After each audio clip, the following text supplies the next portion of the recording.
MacArthur Memorial and our Artifact series.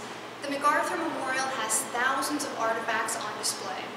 Each artifact tells a story and provides invaluable insights into our past. Today we're going to take an up-close look at one of these artifacts.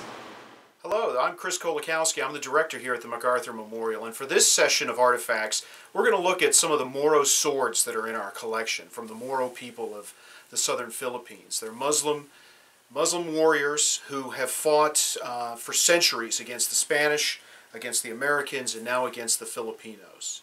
And what we're going to do is we're going to look at these swords not just as swords, but we're going to go deeper and look at kind of the deeper meaning of the artifact, the deeper interpretation, if you will, and look at them as an interpretation, as an assertion of a culture. The Moro people regard warfare as a very spiritual activity, and it's an inherent part of their culture. In fact, many of the swords, like the ones you see in front of you, are family heirlooms and are passed down from generation to generation. And so what I want to do now is I want to talk about three of probably the more common Moro weapons and what they signify in some of the interpretations with each. The first one we'll look at is this one here, which is a kris. K-R-I-S is how it's spelled. It's handmade. All of these are handmade. The curved blade, you see krises with great curves, sometimes with smaller curves. The idea is to evoke a snake. In this case, it's a snake at rest, but also with a latent power ready to move forward and to strike. You'll notice too, right up here at the hilt, this decorative, very intricate decorative metalwork.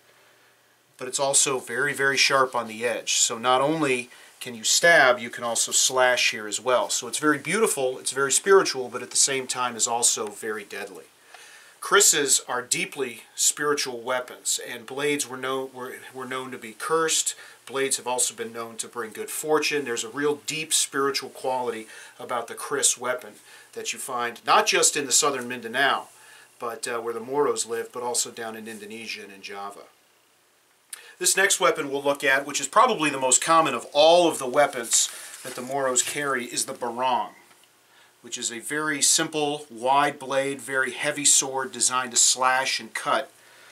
This particular one is rather ornate with metal and then with a nice ivory handle here as well. In and of itself, the barong is a fearsome weapon, but in this case, the interpretation of the expression of the culture comes from the scabbard itself, where this particular warrior, you can see, has carved in various designs, in this case a five-pointed star with flags coming off of them.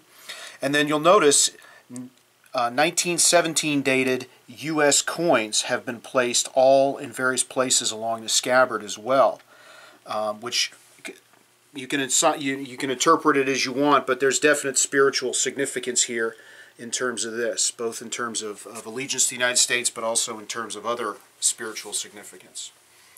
The last one I'll show you is a very ornate one, but if you look, it's hand-done, wood and metal scabbard, and then just a nice, very nice, hand-done, hand-carved Moro dagger. Ivory handle, and then you can see some of the other elements. But this particular one was presented to General MacArthur at the end of World War II by, you can see his name right here, Datu, which is the Moro word for chieftain, Busran Kalaw. World War II is one of the very few times the Moros and the United States, the Moros and the Christians, the Christian Filipinos and the Americans, fought all on the same side against the Japanese. And in recognition of this, and Kalaw was one of their major leaders, and in recognition of this, he had this hand-done and hand-carved and presented to General MacArthur, as he put it here, in memory of World War II. And then on the other side, it's a sign of the power of the statement that MacArthur made in 1942, "I shall return," and MacArthur right there. But you'll also notice the hand-drawn, the hand-carved engraving on the blade on both sides. Again, a weapon, a deadly, a sharp weapon, but at the same time very much a work of art and an expression of Moro culture. These are just some great examples of the many cultural items that we have in the MacArthur Memorial Collection.